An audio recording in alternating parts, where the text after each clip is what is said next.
Oke, silakan Tri Wahyu, Balkis sudah, Hani Nur Hasanah, silakan dibuka. Reva. Oke, baik. Pagi hari ini kita akan bicara tentang tema yang keempat, ya. Tema yang keempat. Pertama kita sudah bahas definisi agama, keutamaan agama Islam, kemudian makna tauhid dan jenis-jenisnya. Nah, hari ini kita akan bicara tentang konsep ketuhanan dalam Islam dan versi Barat. Ya, saya pernah sampaikan bahwa biasanya di beberapa perguruan tinggi ini didahulukan, ya, tapi saya akhirkan. Jadi kita belajar tauhid dulu, baru setelah itu kita belajar konsep ketuhanan secara umum supaya jangan sampai ya akidah kita nggak benar. Jadi kita belajar agama ini untuk memperdalam iman kita. Jangan sampai keluar dari Zoom ini ya, malah kita dibuat bingung gitu ya dengan keyakinan kita sendiri. Itu jangan sampai salah paham ya. Oke, baik. Hari ini akan presentasi saya coba, jadi kita belajar tauhid dulu, baru setelah itu kita belajar konsep ketuhanan secara umum supaya jangan sampai ya sebentar dia nge-link ke belajar agama ini keempat. Oke. Tadi bocor di mana? YouTube. Sebentar, mana ya? Oke. Hari ini akan menyampaikan materinya grup C, grup 4 kelas C. Ada Siti Sarah Rahmawati hadir? Hadir Pak. Siti Sarah Rahmawati, Bogor. Di mana Bogornya Siti Sarah? Di Ciluar, Pak. Ciluarnya di? Mega Sentul. Oh, Mega Sentul. Masih masuk Bogor Utara ya? Iya. Yang kedua Sri Wulan Yunita. Iya, Pak. Sri Wulan mana? Hadirat? Iya, Pak. Oke. Sri Wulan? Iya. Calon anggota Dewan 2021. Ya, di belakangnya. Sri Wulan tinggal mana? Halo? Tinggal di Cilengsi, Kabupaten Bogor.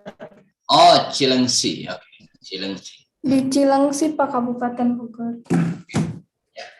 Kemudian Zahra Nur Hidayati. Ya, Pak. Oke, Zahra Nur Hidayati. Tinggal di mana, Zahra? Halo? Zahra? Sukaraja, Pak. Oh, Sukaraja. Sukaraja, oke. Saya sekaligus absen, kemudian perkenalan singkat, karena ini pertemuan pertama dengan teman-teman, jadi minimal selama mengajar ini ya, saya pernah dialog sebentar dengan teman-teman sekalian. Ini minimal banget ya. Dan sekaligus ngetes mikrofon ya. Pastikan mikrofonnya aktif ya. Putri Azhari Julian Rahmani. Mana Putri? Ya. Putri Azhari. Tinggal di mana Putri? Tanah Baru, Pak. Oh ya, tanah barunya di? Di Kenari. Kenarinya blok? Di belakang ruko, Pak. Rumah di situ atau ngontrak di situ? Rumah, Pak. Oh ya, blok D ya? Bukan, Pak. Jadi sebelum jembatan turun ke bawah. Oh, tapi di komplek perumahannya? Bukan. Oh, oke. Oh ya, tapi di lingkungan Taman Kenari ya? Ya, Pak. Oke, dekat kampus. Oke, berikutnya Sukma Dwi Ardianto. Hadir, Pak. Sukma di Cilegon. Iya, Pak. Cilegonnya. Ya. Iya, Pak. Cilegonnya di mana? Cilegonnya di Kebon Dalam, Pak. Kebun Dalam, oke. Ya, saya nggak hafal, saya bukan anak Cilegon. Kemudian Reiga Dwi Maulidani. Reiga Dwi, Cirebon juga, Indramayu ya? Iya, Pak. Kemudian Dewi Latifah. Di Pak. Cirebonnya di mana Dewi? Di Majalengka. Oh, oke, Majalengka. Asti Nadia Lestari. Hadir, Pak. Asti, Cirebonnya di? Di Pleret. Oke, Kabupaten Pleret. Ya. Kurnia? Hadir, Pak. Kurnia hadir. Cirebonnya di? Di ini, Pak, di dekat Rumah Sakit Pertamina, di dekat Gunung Jati, Pak. Itu masuk kota Cirebon. Kabupaten. Kabupaten Cirebon. Oke, hadir semua berarti ya. Ada 9 personal, insya Allah. Siapa yang akan presentasi share screen-nya? Siapa? Akan share PPT di Zoom? Oh, Dewi Latifah. Oke? Saya. Oke. Baik, dipersilakan kalau sudah siap. Biar waktu kita efektif. Oke, bismillahirrahmanirrahim. Assalamualaikum warahmatullahi wabarakatuh. Warahmatullahi wabarakatuh.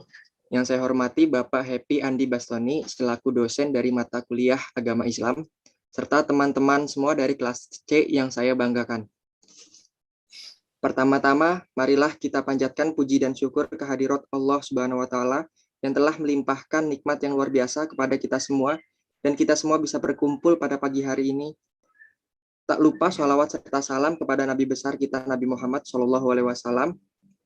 Bismillahirrahmanirrahim. Baik, saya Sukma Dwi Ardianto dengan NIM 2119001 yang akan berperan sebagai moderator pada presentasi pagi hari ini dengan tema konsep ketuhanan dalam Islam dan versi Barat. Sebelum kita masuk ke dalam materi, saya akan memperkenalkan nama-nama anggota dari kelompok 4.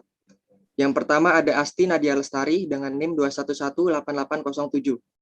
Kedua ada Dewi Latifah dengan NIM 2118831. Ketiga ada Ita Kurnia Putri dengan NIM 2118890. Lalu keempat ada Putri Azhari dengan NIM 2118955. Terusnya ada Reiga Dwi Maulidani dengan NIM 2118968.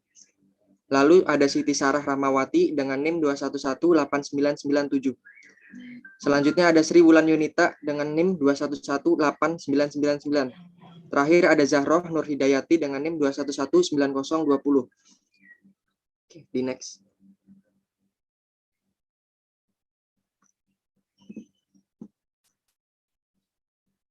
Dalam materi pertama ini akan dibahas oleh Putri Azhari. Dipersilahkan kepada Putri Azhari. Oke, bismillahirrahmanirrahim. Di sini saya akan menjelaskan tentang konsep ketuhanan. Nah, siapakah Tuhan itu? Jadi, Allah berfirman dalam surat At-Toha, A'udzubillahi minasyaitonirrajim, bismillahirrahmanirrahim. Innani anallah. Surat At-Toha, surat Toha. Surat Toha, ya. Bukan At-Toha. Oke, lanjut. Allah berfirman dalam surat Toha ayat 14, A'udzubillahi minasyaitonirrajim, bismillahirrahmanirrahim. Innani annallahu la ilaha illa ana fa'buduni wa aqimis sholata walidzikri, yang artinya innani sungguh, annallaha aku ini Allah, la ilaha illa tiada Tuhan selain aku, fa'buduni maka sembahlah aku, wa aqimus sholata walidzikri dan laksanakanlah sholat untuk mengingatku. Aqimis sholata li zikri, enggak ada wahnya. Aqimis sholata li zikri.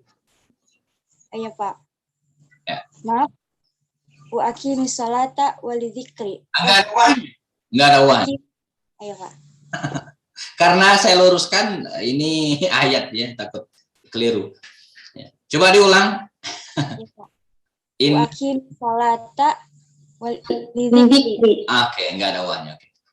Oke, lanjut.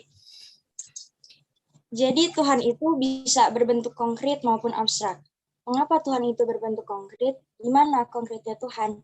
Jadi konkretnya Tuhan itu bisa kita lihat dengan melihat hasil ciptaannya. Jadi dengan kita melihat seluruh alam semesta ini, kita akan mampu menemukan bahwasannya alam semesta ini ada karena ada yang menciptakan. Sedangkan di mana abstraknya Tuhan? Jadi abstraknya Tuhan itu karena Allah itu bersifat gaib. Selanjutnya, Tuhan adalah sesuatu yang dipentingkan. Nah, jadi maksud dipentingkan di sini adalah dinomorsatukan, diprioritaskan. Jadi kita tuh tidak boleh menomorduakan atau menomortigakan dan lain sebagainya. Dan Allah itu dimintai, dipuja. Nah, jadi kita tuh jangan pernah takut, jangan pernah malu untuk meminta kepada Allah. Karena ketika kita meminta, ketika kita memohon sesuatu kepada Allah, itu sama saja kita beribadah pada Allah. Wa ma khalaqtu jinna wal insa illa liya'budun. Dan aku tidak akan menciptakan manusia dan jin selain beribadah kepadaku. Az-Zariyat ayat 56.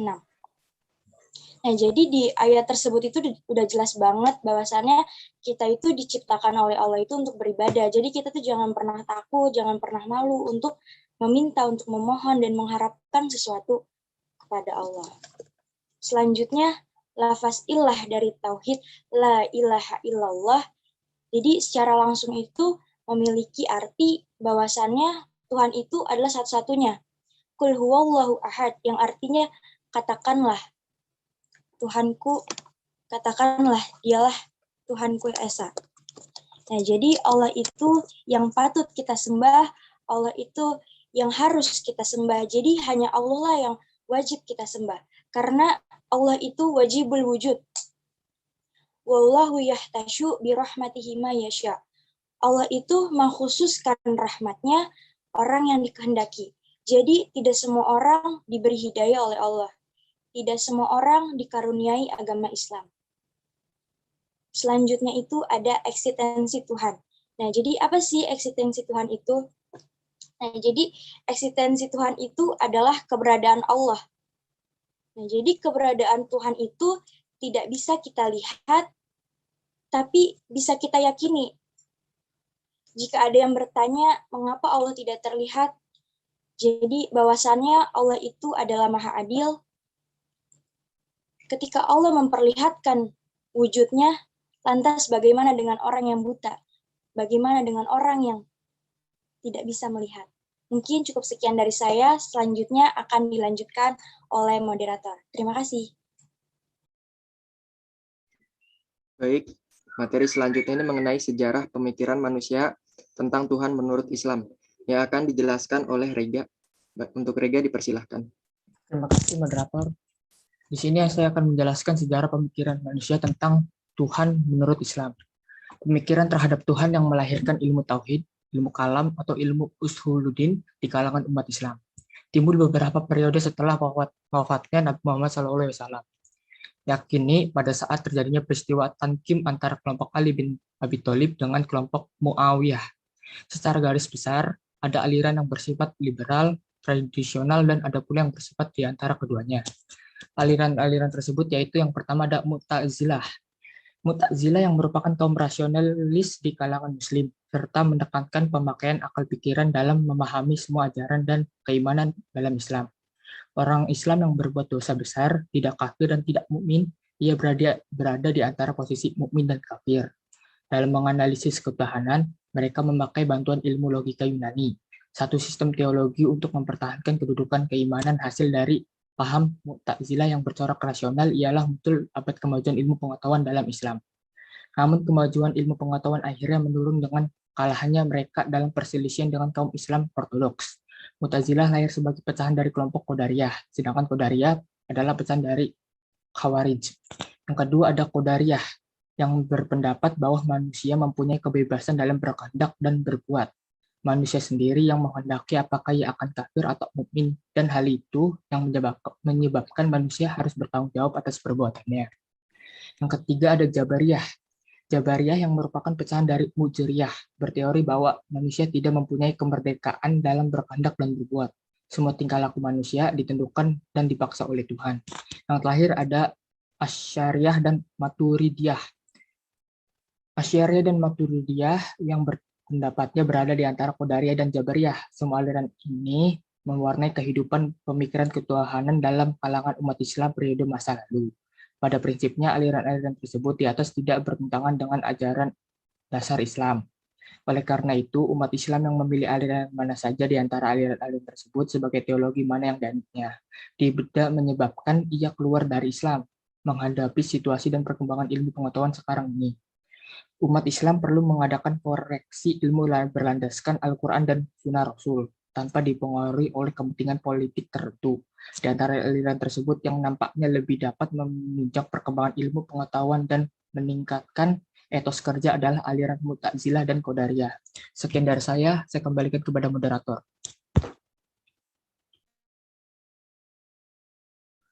Baik, terima kasih untuk Rega. Selanjutnya itu akan menjelaskan mengenai sejarah pemikiran manusia tentang Tuhan menurut Barat yang akan disampaikan oleh Zahro dan Nadia.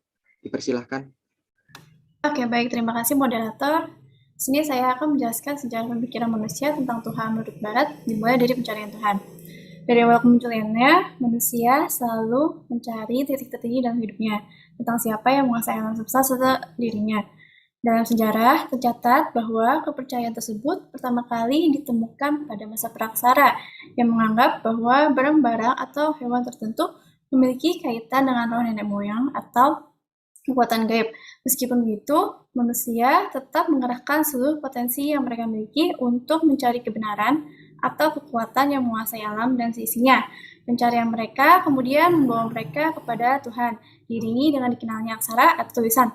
Manusia melakukan ritual tertentu dalam menyembah apa yang mereka percayai. Keadaan yang berusaha dibangun dalam konteks memperbaiki relasi manusia dengan Tuhan kemudian disebut agama. Agama ini sendiri berbeda-beda di dunia karena adanya perbedaan budaya, kepercayaan, serta wilayah geografis. Nah, dalam sejarahnya, agama atau kepercayaan tersebut ada yang mengalami perubahan seiring dengan perkembangan manusia. Perubahan ini kemudian dikenal dengan teori evolusi agama yang kemudian akan dijelaskan oleh Asti Nadia Lestari.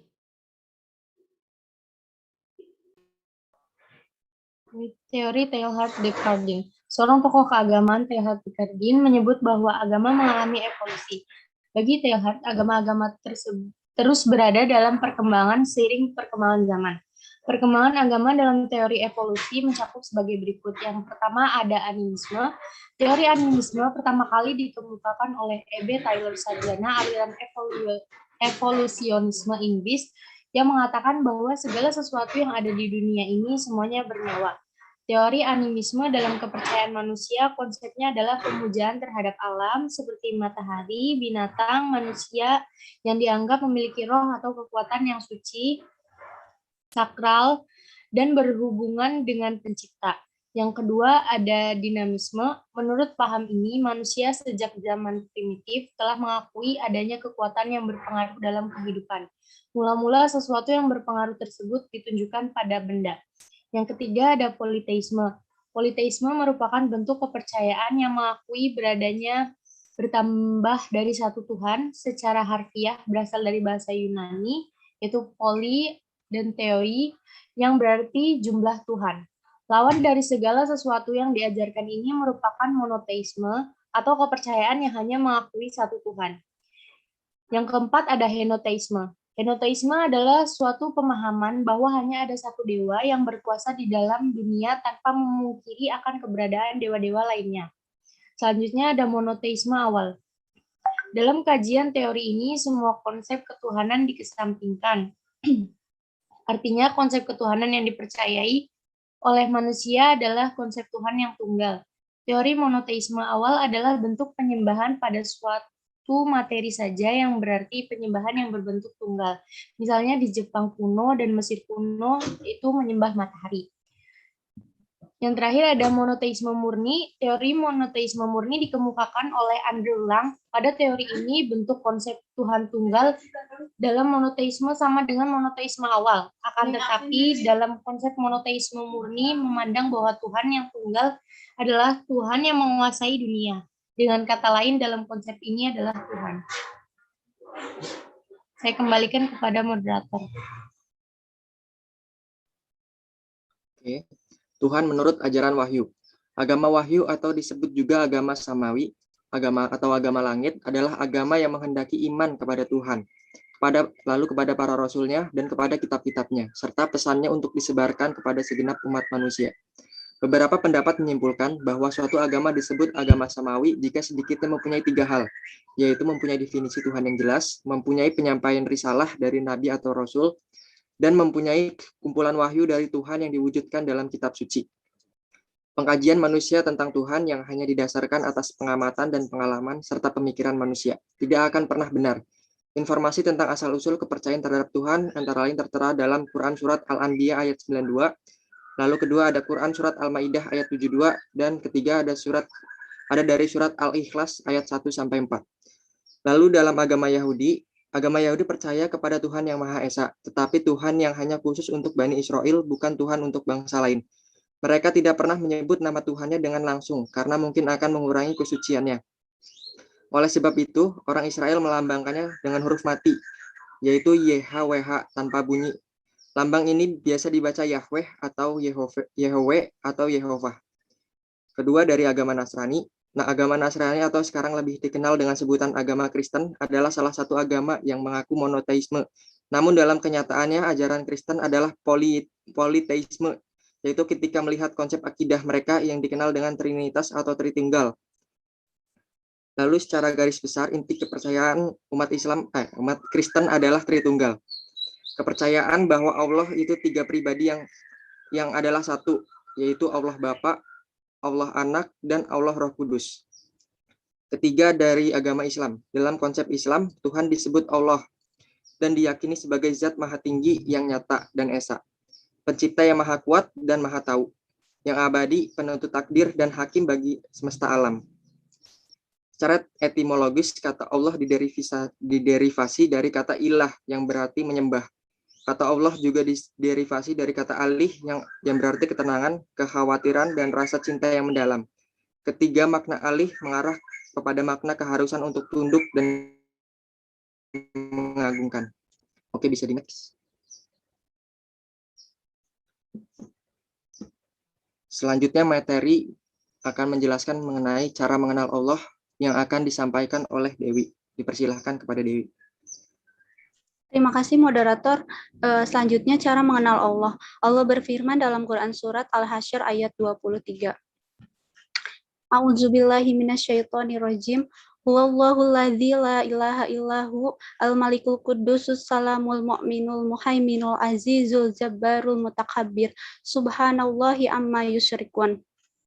Dialah Allah yang tidak ada Tuhan selain Dia, Maharaja, yang Maha Suci, yang Maha Sejahtera, yang menjaga keamanan, pemelihara keselamatan, yang Maha Perkasa, yang Maha Kuasa, yang memiliki segala keagungan, Maha Suci Allah dari apa yang mereka persekutukan. Untuk mengenal wujud Allah sendiri, ada 4 cara. Yang pertama, mengenal wujud Allah.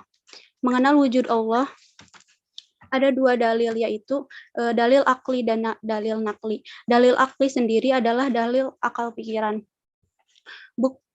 Bukti akal tentang adanya Allah adalah proses terjadinya semua makhluk, bahwa semua makhluk yang terdahulu maupun yang akan datang pasti ada yang menciptakan.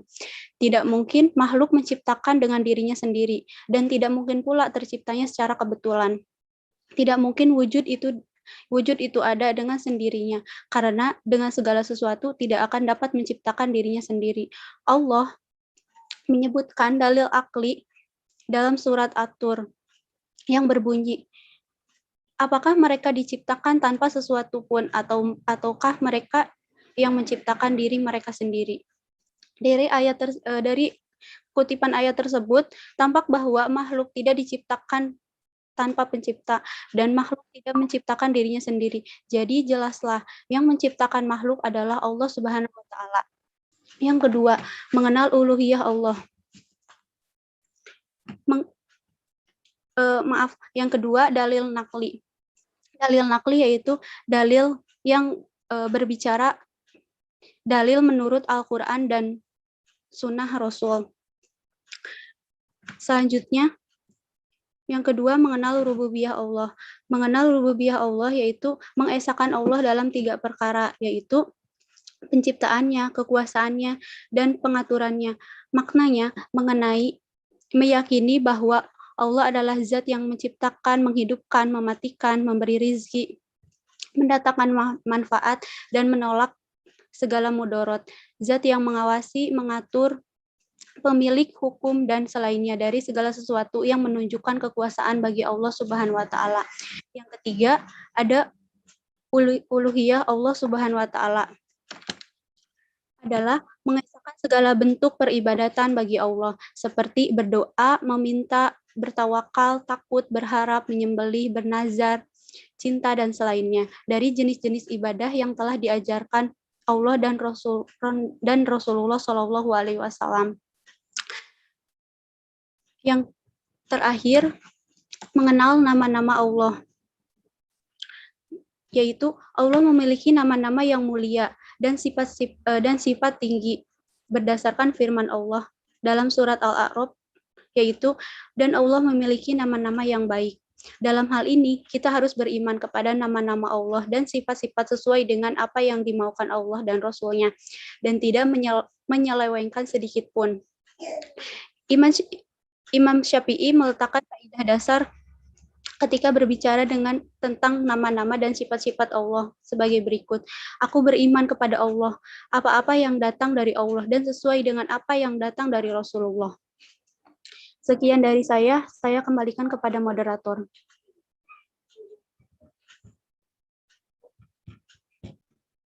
Baik, terima kasih. Bisa di next. Selanjutnya itu akan menjelaskan materi pembuktian wujud Tuhan yang akan disampaikan oleh Wulan. Dipersilahkan untuk Wulan.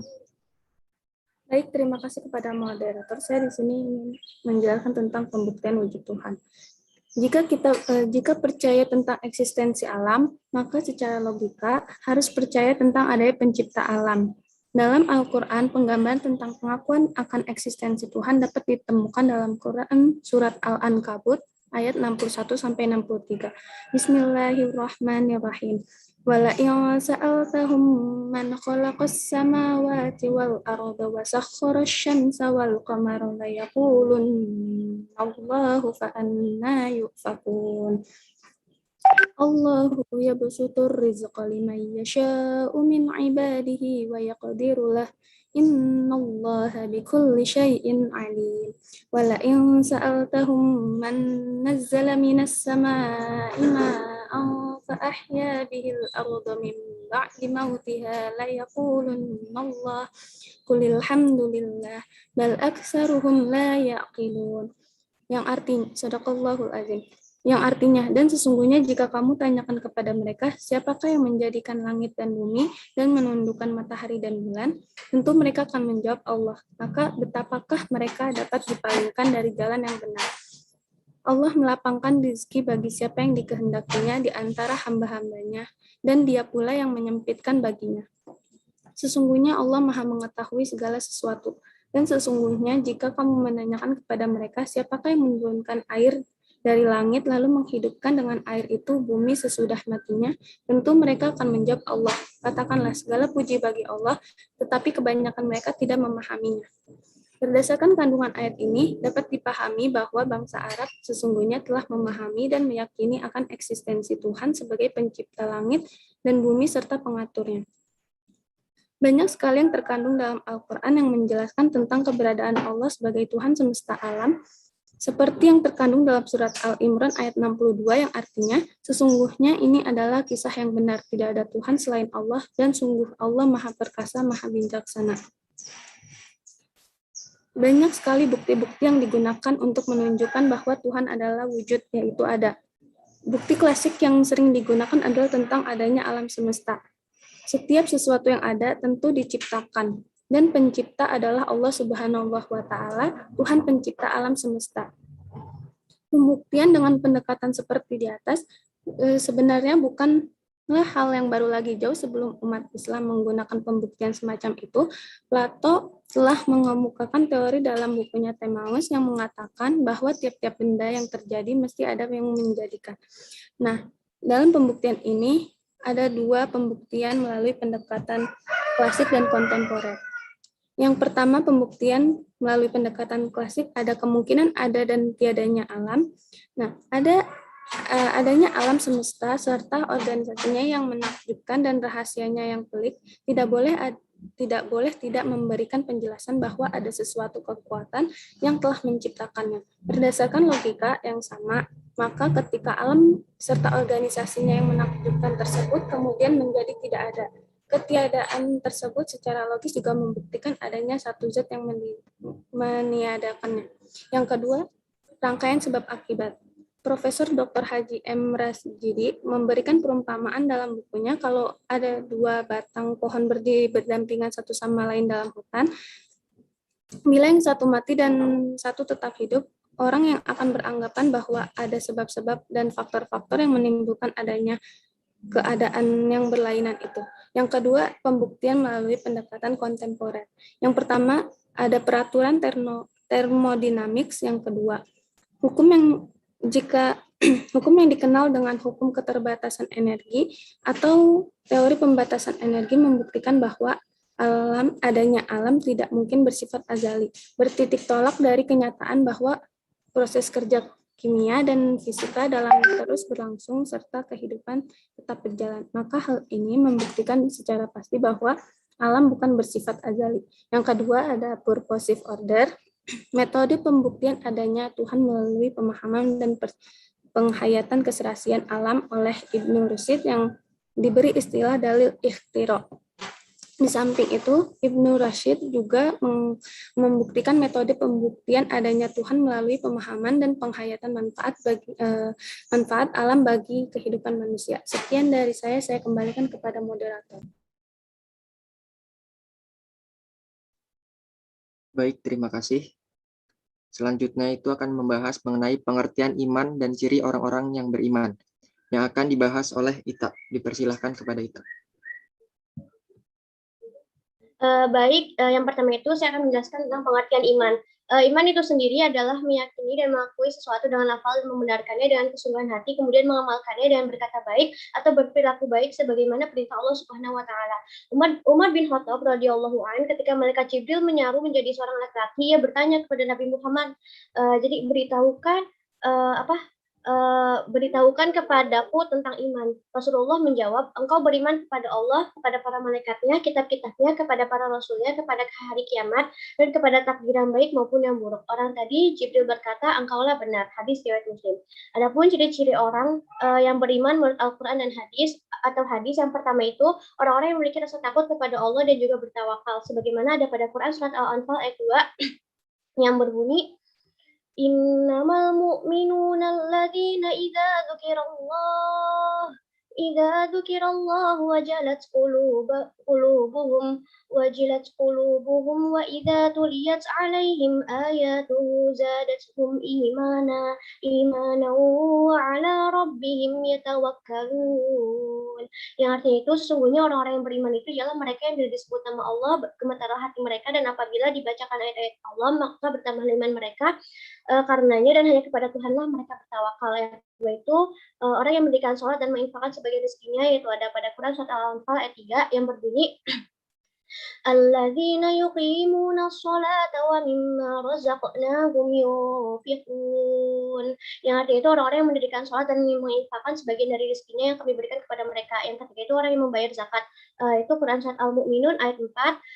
Walladzina hum li furujihim hafizun. Yang artinya itu orang yang menunaikan zakat. Yang keempat itu orang yang sholat dengan khusyuk.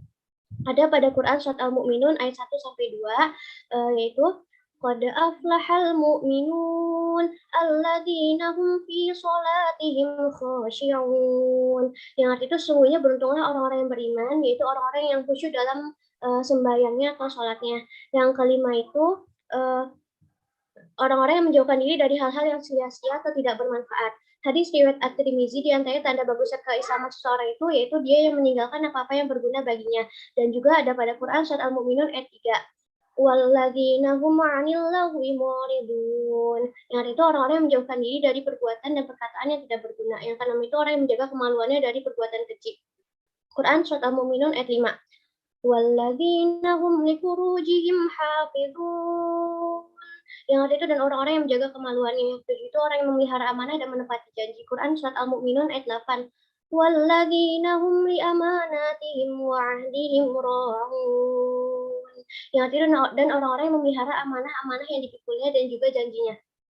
Yang ke-8, yang terakhir itu orang yang berjihad di jalan Allah dan suka menolong, yaitu Quran surat Al-Anfal ayat 74 yang berbunyi walladzina amanu wa hajaru wa jahadu fi sabilillahi walladzina awaw wa nasaru ulaika humul mu'minuna haqqan lahum maghfiratu wa rizqun karim. Yang artinya itu dan orang-orang yang beriman dan berhijrah serta berjihad pada jalan Allah dan orang-orang yang memberi tempat kediaman dan memberikan pertolongan. Mereka itulah orang-orang yang benar-benar beriman, maka memperoleh ampunan dan rezeki atau nikmat yang mulia. Dicukupkan dikembalikan kepada moderator. Baik, terima kasih kepada Ita yang sudah memaparkan materi. Selanjutnya, bisa di next. Materi kali ini membahas mengenai pengaruh iman dalam kehidupan modern yang akan disampaikan oleh Sarah. Dipersilahkan kepada Sarah. Di kehidupan yang modern ini, sudah banyak berbagai perkembangan dan perubahan yang terjadi. Pasti ada dampaknya juga dong. Nah, dampaknya ini seperti konsumerisme, materialisme, hedonisme, dan masih banyak lagi. Kita sebagai seorang muslim harus meningkatkan iman dan ketakwaan kepada Allah Subhanahu wa taala dengan mengerjakan perintah dan menjauhkan larangannya. Jadi iman ini sangat berpengaruh dalam kehidupan modern. Yaitu yang pertama ada iman menanamkan semangat berani menghadapi maut. Orang yang beriman sudah pasti percaya bahwa kematian ini berada di tangan Allah Subhanahu wa taala semata. Seperti pada surat An-Nisa ayat 78 yang mengandung makna bahwa kapan dan dimanapun kita berada, pasti kita akan dijemput jika ajalnya telah tiba. Yang kedua ada iman menanamkan sikap self-help dalam kehidupan. Iman sangat membantu kita dalam memperbaiki diri, seperti dalam bidang ekonomi, intelektual, maupun emosional dengan cara menjadi pribadi yang beriman soleh. Hal ini dijelaskan pada surat Hud ayat 6 yang bermakna bahwa Allah Subhanahu wa taala sesungguhnya sudah menjamin rezeki kita, semua sudah diatur dengan hikmat dan bijaksana olehnya. Yang ketiga ada iman memberikan ketentraman jiwa. Jika seorang muslim beriman, maka ia pasti mempunyai keseimbangan, hati dan jiwanya tentram atau mutmainah, damai dan tenang, atau sakinah seperti yang dijelaskan pada surat Ar-Ra'd ayat 28. Yang keempat ada iman mewujudkan kehidupan yang baik atau hayatan thayyibah. Di kehidupan yang baik adalah kehidupan yang diperoleh manusia dengan mengerjakan amal soleh yang disertai dengan keimanan. Hal ini dijelaskan pada firman Allah pada surat An-Nahl ayat 97 yang menjelaskan bahwa memberikan kehidupan yang sejahtera kepada siapapun, baik laki-laki maupun perempuan, apabila mereka mau beriman dan beramal soleh, dan balasan Allah bernilai lebih tinggi daripada yang dikerjakan. Yang kelima, ada iman melahirkan sikap ikhlas dan konsekuen. Iman memberi pengaruh untuk selalu berbuat ikhlas dan tanpa pamrih kecuali keridhaan Allah Subhanahu wa taala. Orang yang beriman juga senantiasa memikirkan konsekuen dengan apa yang sudah diikrarkan baik dengan lidah maupun dengan hati. Seperti pada surat Al-An'am ayat 162 yang membahas tentang kewajiban manusia untuk beribadah kepada Allah Subhanahu wa taala secara ikhlas, di mana ikhlas di sini berarti melaksanakan perbuatan semata-mata untuk mendapatkan ridho Allah, tidak bercampur dengan hal-hal lain. Yang keenam ada iman memberi keberuntungan. Sesungguhnya Allah membimbing dan mengarahkan kita pada tujuan hidup yang hakiki. Dengan demikian, orang yang beriman pasti beruntung hidupnya. Sesuai dengan surat Al-Baqarah ayat 5 yang menjelaskan bahwa orang yang beruntung di sini adalah orang yang mendapatkan jaminan dari Allah dan selamat dari segala keburukan dunia akhirat. Orang-orang ini berjalan di atas cahaya dari Rabb-nya dan mendapatkan taufik dari Allah. Yang ketujuh ada iman mencegah penyakit. Iman dan imun ini adalah penyeimbang kesehatan dalam manusia, di mana iman sendiri itu untuk kesehatan rohani, dan imun itu untuk kesehatan jasmani. Jadi jika kita bisa menjaga iman dan imun secara seimbang, seganas apapun penyakit ataupun virus, niscaya kita bakal bisa menanggulanginya. Tapi sebaliknya, jika kita tidak bisa menjaga iman dan imun kita, maka kita mudah terserang penyakit, baik penyakit batin maupun penyakit lahir. Yang terakhir ada iman melenyapkan kepercayaan pada kekuasaan benda. Orang yang beriman ini pasti hanya percaya pada kekuasaan Allah Subhanahu wa Ta'ala. Ia tidak akan percaya pada kekuasaan-kekuasaan lainnya seperti mendewa-dewakan manusia atau kesaktian pada benda-benda keramat, tahayul, santet, dan yang lain sebagainya. Orang yang beriman ini pasti memegang kemaknaan dari surat Al-Fatihah yang merupakan sumber dari segala sumber rahmat dari Allah Subhanahu wa Ta'ala. Sekian dari saya kembalikan kepada moderator. Terima kasih. Oke, terima kasih kepada para pemateri yang sudah menyampaikan materinya. Selanjutnya kita buka sesi tanya jawab. Bagi yang ingin bertanya, silahkan diaktifkan fitur raise hand dan dinyalakan mic-nya.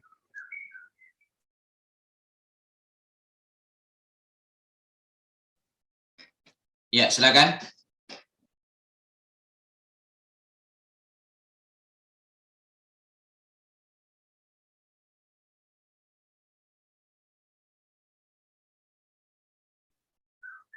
Baik, terima kasih. Yang pertama dari Nindita. Dipersilahkan kepada Nindita.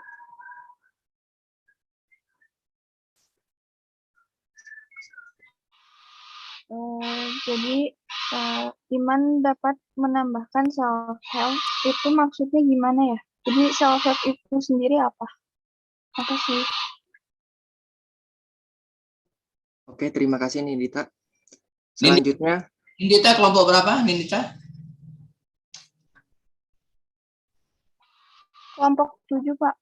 Kelompok 7. Oke, lanjut. Oke, selanjutnya dari Putri Biru Puspa Pradanov, dipersilahkan. Terima kasih kepada moderator atas waktunya dan kesempatan yang diberikan. Perkenalkan, nama saya Putri Biru Puspa Pradanov dari kelompok 1. Izin bertanya, bagaimana agar kita dapat mengingat Allah dimanapun dan kapanpun? Terima kasih. Baik, terima kasih. Selanjutnya untuk Safina Anissa Solehah, silakan. Terima kasih. Nama saya Safina Anissa Solehah, kelompok 3. Saya ingin bertanya, itu apa aja janji Allah untuk orang yang beriman? Terima kasih. Baik, terima kasih. Selanjutnya kepada Davin, dipersilahkan kepada Davin. Ya, Assalamualaikum warahmatullahi wabarakatuh. Saya Davin Dini Putri dari kelompok 1 juga ingin bertanya kalau pengamalan dari zikir-zikir yang bisa digunakan untuk mengenal Allah dalam kehidupan sehari-hari secara konkret itu apa? Kasih.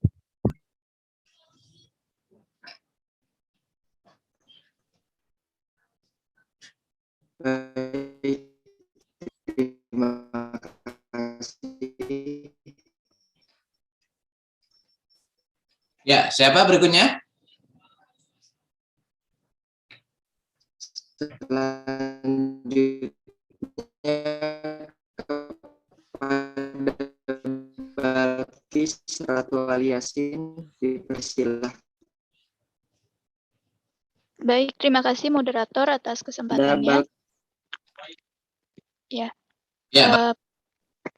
Perkenalkan, saya Balkis Ratu Aliasin dari kelompok 2.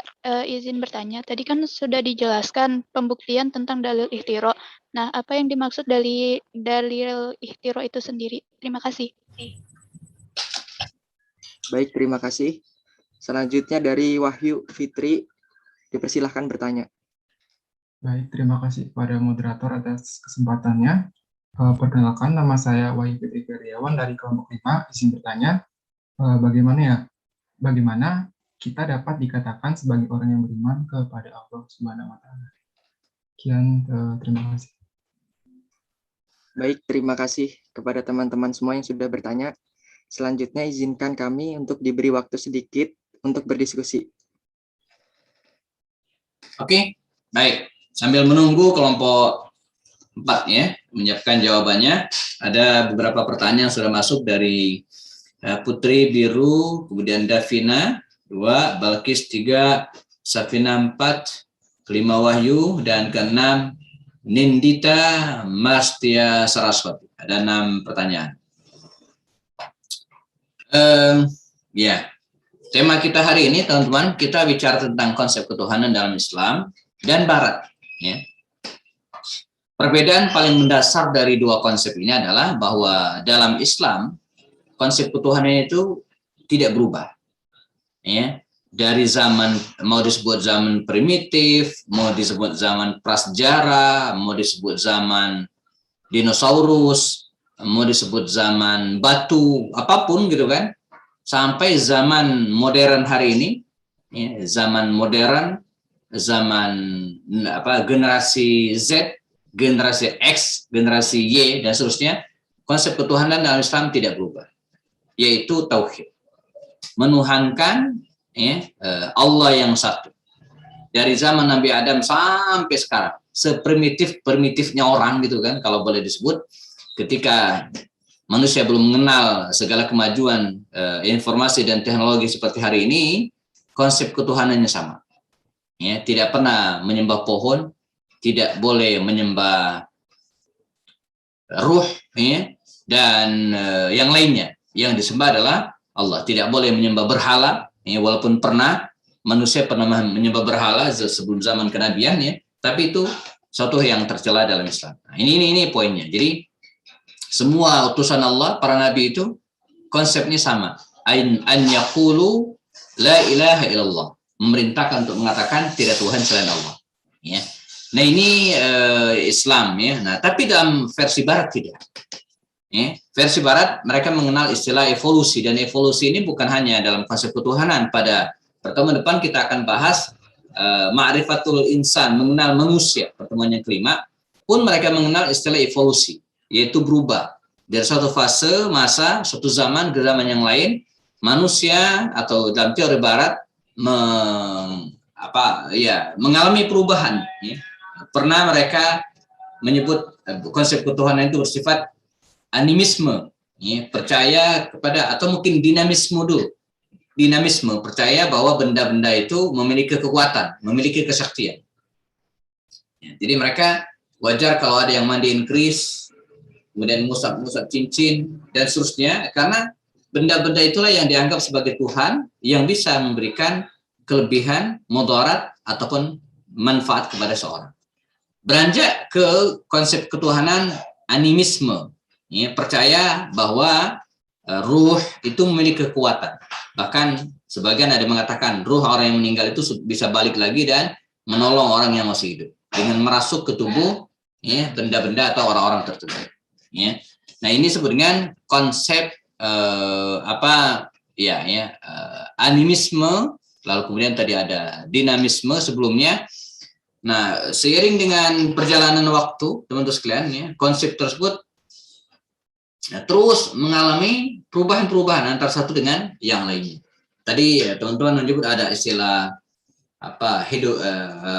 politeisme, ya, politeisme. Nanti kemudian ada lagi istilah sampai puncaknya istilahnya muncul monoteisme, ya. Monoteisme itu Tuhannya satu, ya. Tapi belum tentu Allah. Nah, jadi dia sudah menuhankan satu Tuhan, ya, tapi Tuhan yang dimaksud dengan satu Tuhan itu belum tentu Allah. Jadi bisa banyak, maksudnya bisa yang lain, ya. Itu konsep monoteisme.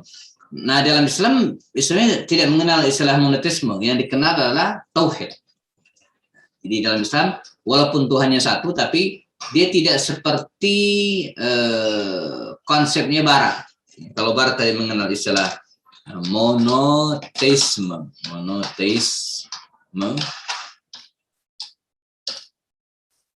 ya. Tapi dalam Islam tidak, ya. Walaupun ada mengatakan monoteisme mutlak, gitu, ya. Nah sebelumnya ada politeisme.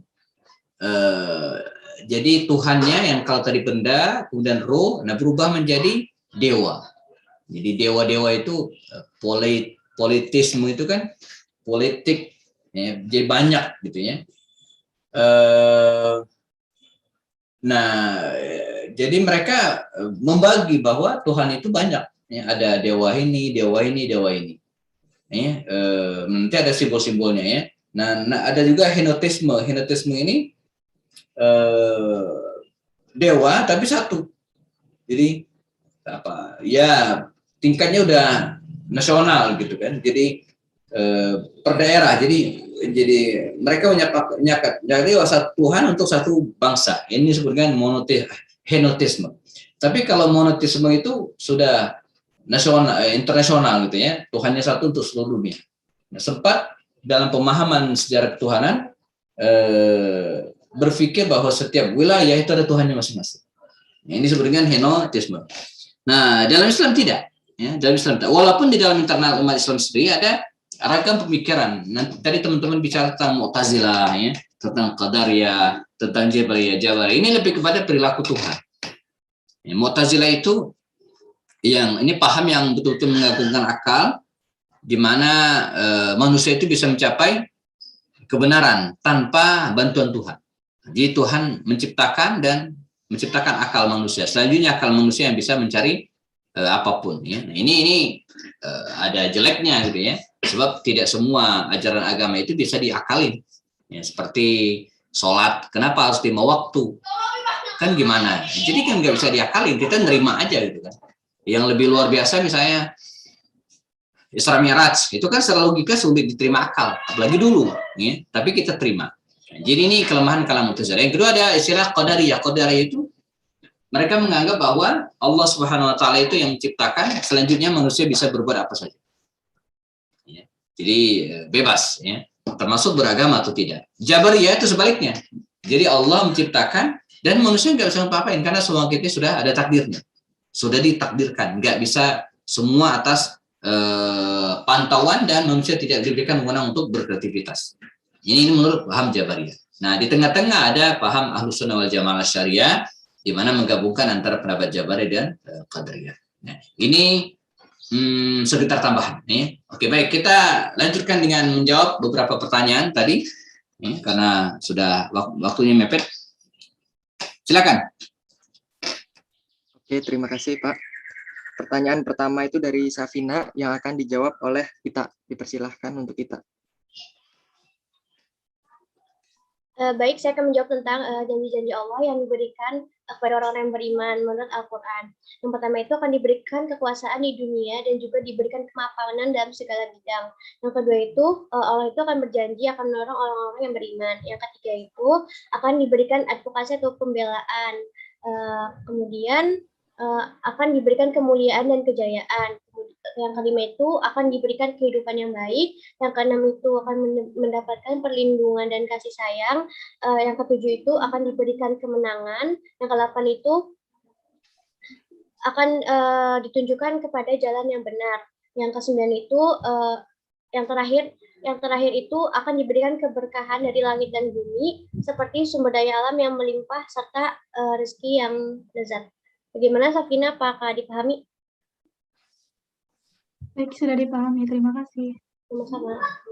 Oke, bagus. Lanjut pertanyaan yang kedua, nanti kalau saya tambahkan di ujung. Yang kedua? Oke, pertanyaan kedua itu dari Wahyu yang akan saya jawab. Ya. Dan sendiri, saya ulangi pertanyaannya, bagaimana kita dapat dikatakan sebagai orang yang beriman kepada Allah Subhanahu Wa Taala? Oke. Pengertian iman sendiri itu adalah kan meyakini dengan sepenuh hati.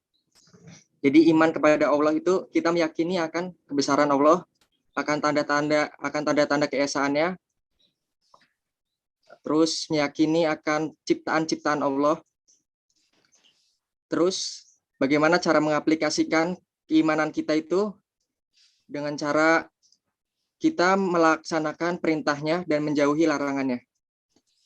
Mungkin dicukupkan. Ya, bagaimana kita mengetahui tentang sejauh mana kita sudah melaksanakan keimanan? Yang pasti teman-teman, iman itu kan pada 3 hal, ya. Al-imanu, ya, iqrar, meyakini gitu kan dengan hati kita, ya. Kemudian mengucapkan dengan lisan kita, ya, tasdiq bil lisan, dan al-amal bi al-jawarih. Jadi melaksanakan dengan anggota tubuh. Jadi tidak cukup saya beriman, asyhadu an la ilaha illallah, asyhadu Muhammad Rasulullah. Itu dia baru berislam, baru masuk Islam. Tapi dia harus meyakini dengan hatinya gitu kan. Kalau tidak maka dia akan jadi orang munafik. Lisan beriman tapi hatinya menolak. Iman itu bil lisani wa bil qalbi. Jangan bilang misalnya teman-teman akhwat, ayo menutup aurat. Iman itu kan di hati, nggak bisa. Karena ada yang 3, yaitu al-amal atau al-amalu bil jawarih, melaksanakan dengan langkah konkret. Jadi konsekuensi dari beriman itu dia harus melaksanakan perintah Allah. Berjilbab, menutup aurat itu bagian dari perintah Allah. Kalau tidak dilaksanakan ya tidak beriman. Beriman itu melaksanakan perintah Allah.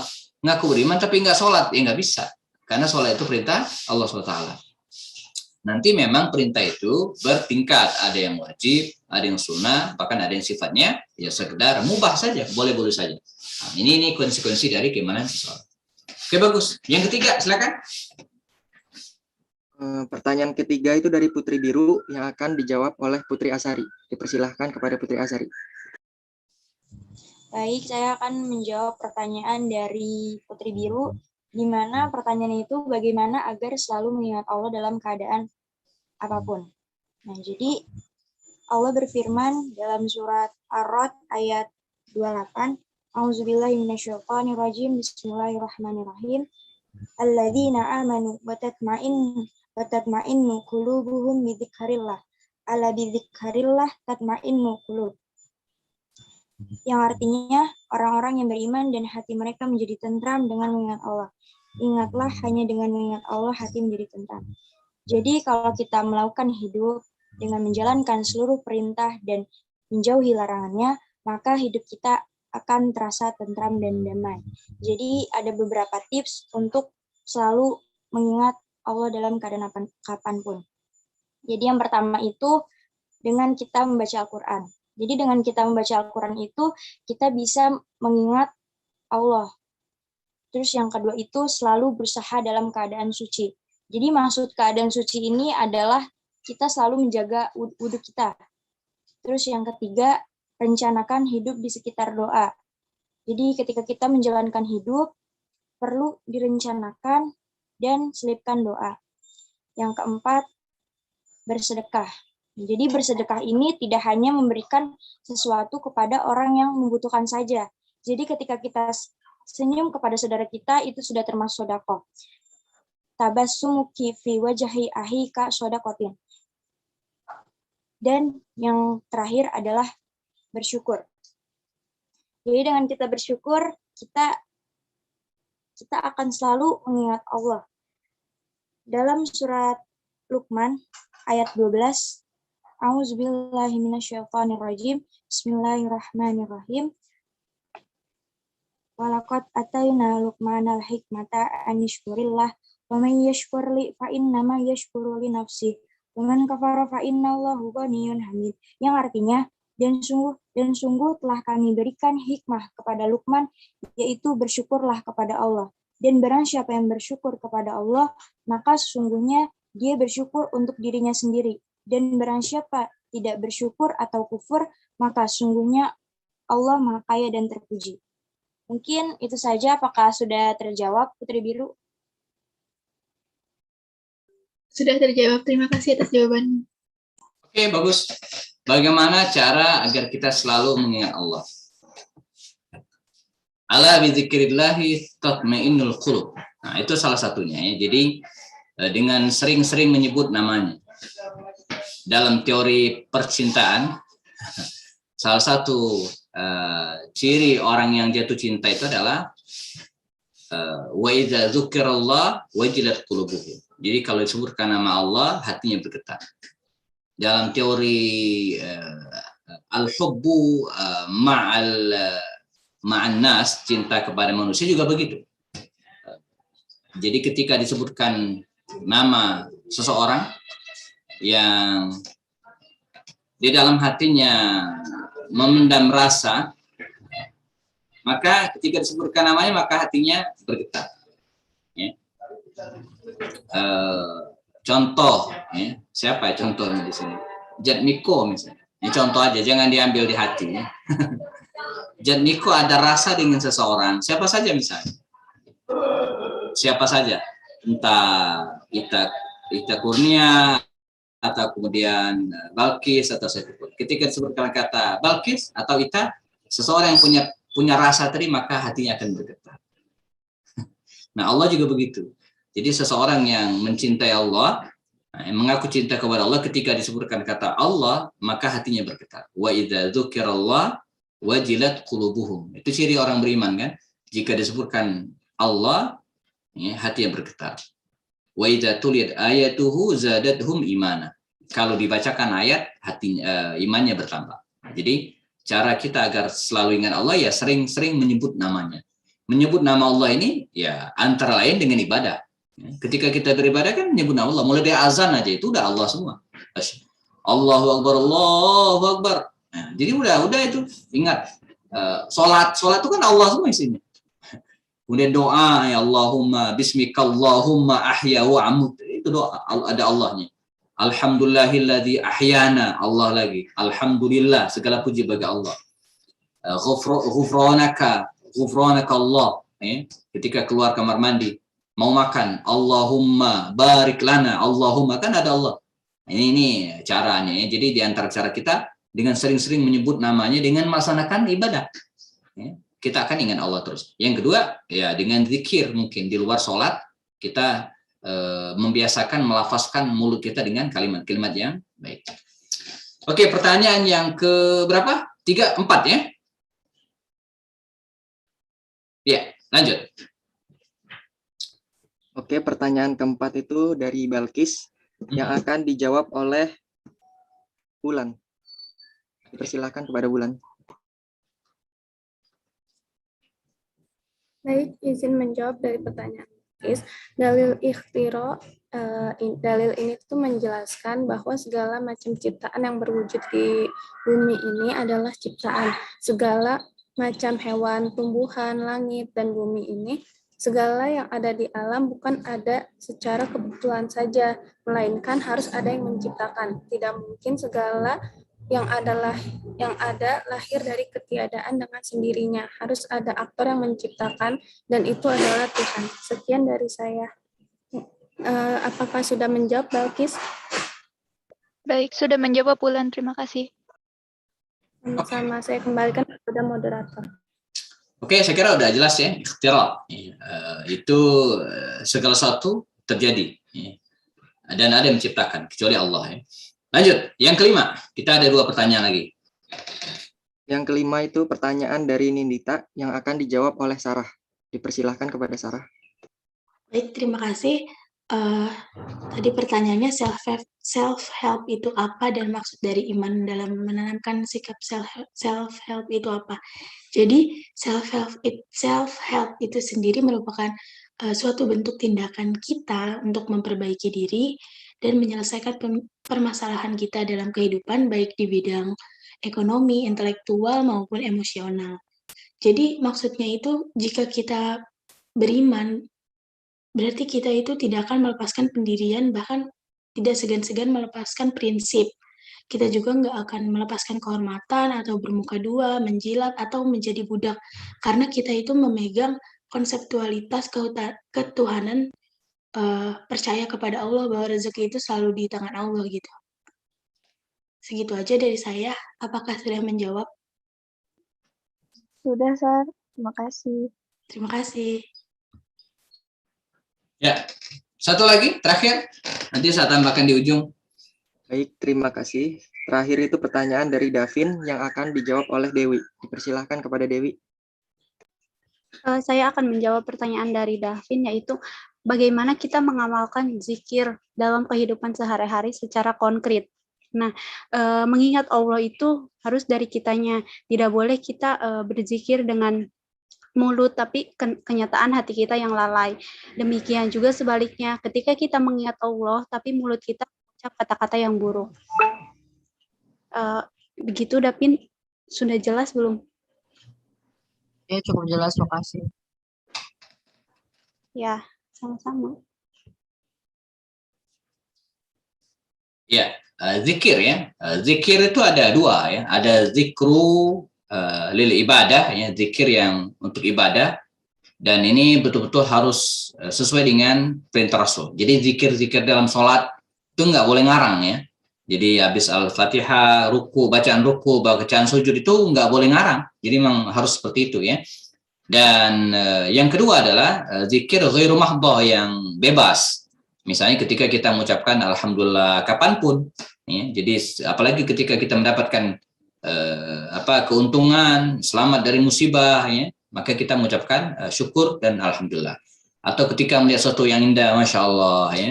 Ketika misalnya, ya, kesulitan, ya, la haula wala quwata illa billah. Ini zikir-zikir yang disebutkan dan di luar ibadah maktuh, ya.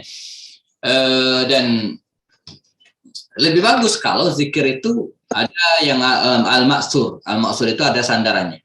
Maka di kita kan ada zikir pagi sore al-maksurat yang memang dianjurkan dan dibuat, ditulis oleh para ulama berdasarkan rangkuman hadis-hadis Rasul dan zikir para ulama dahulu. Ya. Oke, baik. Kita ada waktu 5-10 menit sebelum kita tutup perkuliahan pada pagi hari ini. Ada pertanyaan teman-teman sekalian yang berhubungan dengan tema kita hari ini dari semua grup, ya? Kalau ada, silakan. Ada?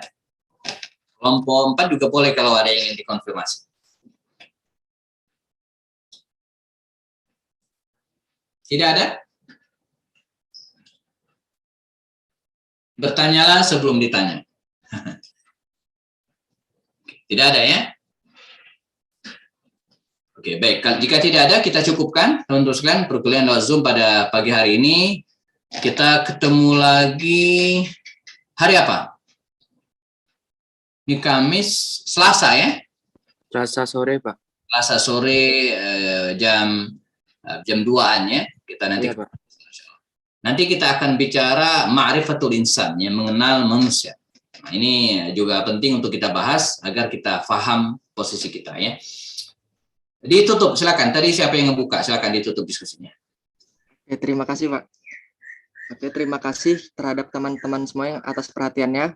Saya selaku moderator mewakili dari kelompok 4 untuk meminta maaf jika ada kesalahan dari kata-kata yang disengaja ataupun tidak disengaja. Wabillahi taufik wal hidayah. Wassalamualaikum warahmatullahi wabarakatuh. Waalaikumsalam warahmatullahi wabarakatuh. Waalaikumsalam warahmatullahi wabarakatuh. Perkuliahan selesai, kita cukupkan dan sempurnakan dengan kafarat majlis. Subhanakallahumma bihamdika asyhadu an la ilaha illa anta astaghfiruka wa atubu ilaik. Assalamualaikum warahmatullahi wabarakatuh. Waalaikumsalam warahmatullahi wabarakatuh. Terima kasih, Pak. Terima kasih, Pak. Saya close, ya.